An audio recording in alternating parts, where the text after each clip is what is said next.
What's going on, Nasteey Nation? It's Nasteey, and in today's video, I'll be going over some questions from some of you guys. If you have a question yourself about support or anything else related to League of Legends, then be sure to join my Discord and submit your questions in the Questions for Nasteey channel. I'll be looking forward to seeing what you guys all need help with, but without further ado, let's get into the video.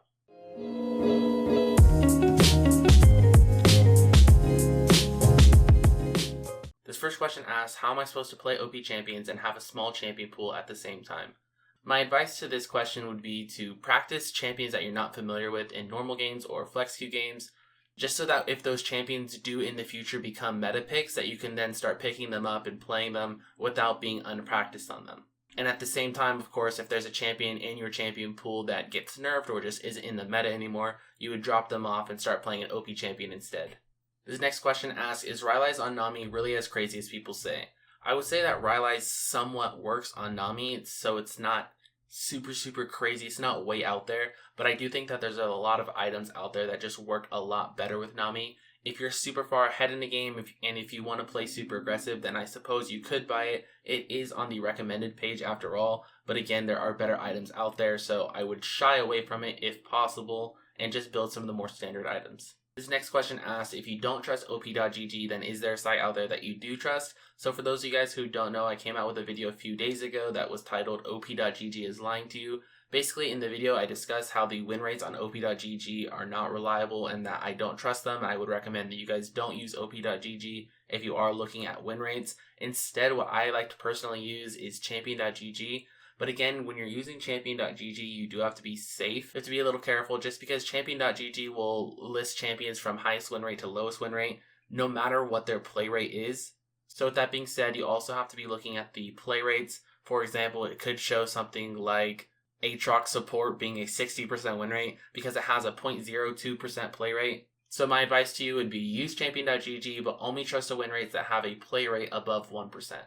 This next question asks, how do you counter snowball as support? So I don't think you're going to like this question too much, but when it comes to countering the enemy from snowballing in the top side of the map, it's not really possible to do from the support role. You're pretty limited as to what you can do. Yes, you can roam here and there to help out your mid lane and your jungler, but for the most part, you're going to be stuck in the bot lane. So my advice to you would be don't worry too much about the top side of the map and what's going on up there. Focus on making sure that you are the one snowballing your team in the bot lane, and if anything, make sure that the enemy bot lane is not snowballing off of you guys. Unfortunately, there will be games where your top laner will go 0-8 or something like that, and there's not much that you can do about that. So in the big picture, just focus on your own lane and try to snowball your own lane rather than worrying about the enemy snowballing your top lane. This next question asks how to play Bard. This is a question that I can't really answer in a short video like this, but if there's a large majority of you guys out there that want to learn how to play Bard from me, then let me know down in the comment section, and maybe in the future, somewhere down the road, I can make a Bard champion guide.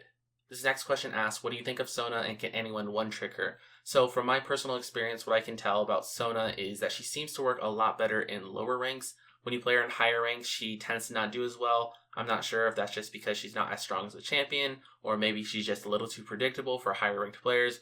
But as a whole, I don't see her working all that well in anything diamond and up. So I think she's okay for low elo. As far as one-tricking her, I would personally say that it's not a good idea to one-trick any champion. I think having a champion pool of 2 or 3 champions seems to work best, so that would be my advice for that.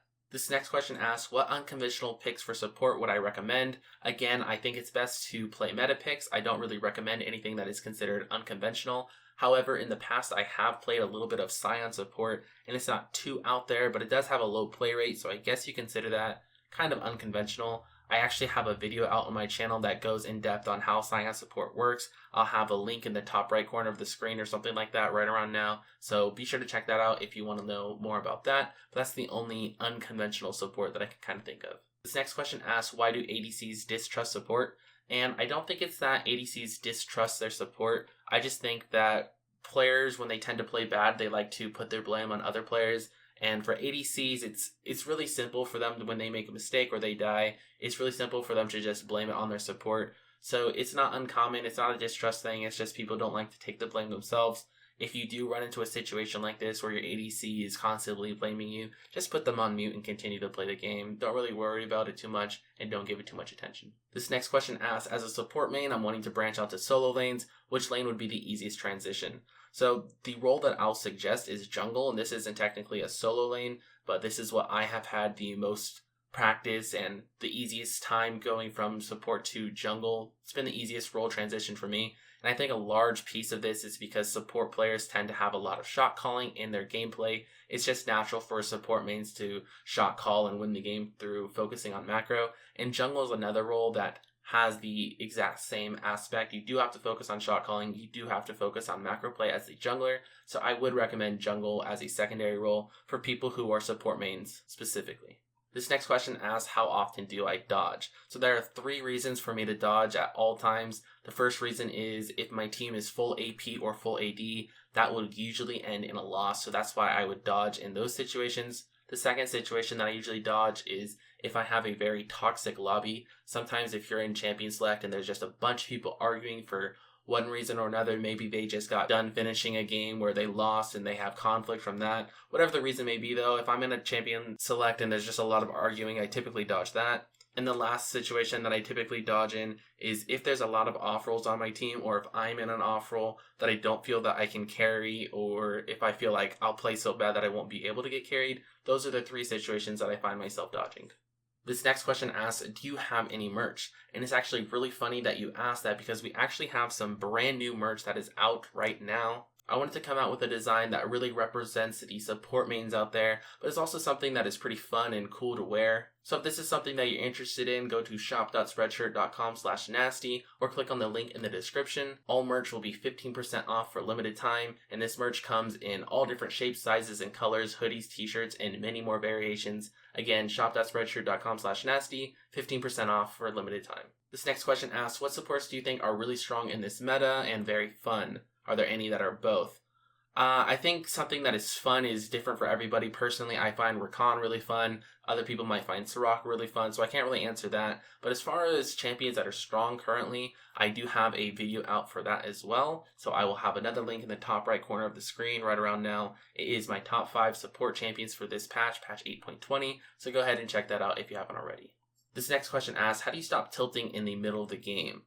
So what I have done personally to help myself from tilting is taking a deep breath. And I know this sounds really, really corny and it might not sound like it works, but believe it or not, when you're tilted, oftentimes you will have really bad breathing. Your breathing will just get all over the place. And believe it or not, when you are breathing very heavily or you just have odd breathing patterns, that does affect your gameplay. So sometimes just taking a step back, fixing your breathing, taking a deep breath, something along those lines, that can help you from stop tilting. This next question asks, what are some general tips for people looking to climb? So I wanted to bring up this question not because I can necessarily answer it, because this is a question that would take a very, very long time to answer. But the reason I wanted to bring this up is because there's a lot of tips and tricks videos out there for League of Legends in YouTube. And that's a reason why I haven't personally made one myself, because I feel like it's a topic that's just so overdone by now. But if that is something that you guys would be interested in, then again, just let me know down in the comment section, and I can definitely make a video going over some general tips and tricks for people that are looking to climb. This next question asks, is the NA server really good? So I don't have any past experience playing on any server other than NA, so I can't really compare them from personal experience. But based off of the things that I've heard that NA is fairly bad in comparison to China and Korea. It's a lot better than servers like LAN, and it's pretty much even with EU. Again, I could be biased, but I would say maybe NA is a little bit better than EU, but I can't answer this question too well just because NA is the only server that I have personally played on.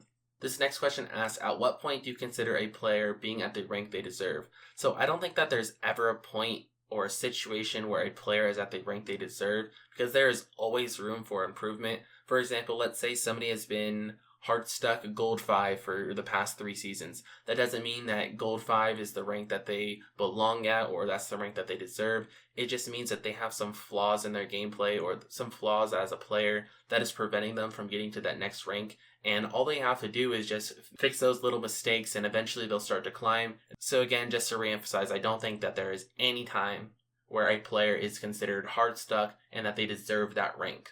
So this next question is the question that inspired the title of this video, and that is, how do I win the game when my top and mid hard int me, but me and my ADC get ahead? In other words, how do I play from behind when the top side of my map or my teammates in general are just behind? So the one piece of advice that I'll give when you're in a situation like this is to just focus on you and your ADC as much as humanly possible. focus on getting objectives and pushing your own lead. And instead of trying to calm down the enemies that are fed, just try to get your own side, your own ADC more fed, so that way you'll typically be stronger than them when it comes to fighting. Some really common things that you can do when you and your ADC are ahead is push down your tower bot, switch up top, get that tower, go mid, get that tower, make sure you're getting Rift, make sure you're getting Dragon, get Vision around Baron when that comes up. Just little stuff like that, macro play, shot calling. You and your ADC can really carry games even if the rest of your team isn't doing so well. This next question asks, why, in my opinion, does the League community seem to underappreciate supports? I think the reason for this is players just tend to really love getting kills. They love the recognition that pops up on the screen, double kill, triple kill, quadra kill, pentakill. They love seeing that, and they think that when that pops up on the screen, that means that, okay, they must be carrying this game or they must be playing really well. And at the same time, there's nothing that pops up on the screen that says, oh, you just got a penta assist. Like, that doesn't really exist in the game. There's no recognition for supports, so it's hard for teammates to often see everything that you're getting accomplished. Your ADC could get a pentakill, and it's going to pop up on the screen that they got a pentakill, but there's nothing that's going to pop up saying the support set up that entire play, the support was the one that kept their ADC alive and allowed them to get all those kills. Nothing pops up for that, and there's no recognition for that, and I think that's a huge reason as to why supports don't get all that much appreciation. And the last question of the video asks, I'm an upcoming support main. I used to be a jungle main, but I wanted to switch. What are some good champions to play to try to master for being a support main? So my advice to anybody that is learning to play the game or learning a new role would be to start out with an easy champion. For example, if you're trying to learn the mid lane, play something like Annie. If you're trying to learn the support role, play something like Soraka. If you're trying to learn ADC, play something like Sivir or Ashe. Don't be trying to play all these very difficult champions like Thresh or Zoe or Draven. Just start out with the basics and eventually work your way to the more difficult champions. Alright, ladies and gentlemen, that should just about wrap up the end of this video. Don't forget to join the Discord and submit your questions in the Questions for Nasteey channel to be featured in a future Ask a Nasteey video. I hope you were able to find this video helpful, and if you were, then be sure to let me know down in the comment section below and subscribe to help the channel grow. Also, be sure to check out my Twitter, Discord, and Patreon on your way out. Links to all of them will be down in the description. Anyways, thank you guys so much for watching, and I'll see you guys next time. Peace.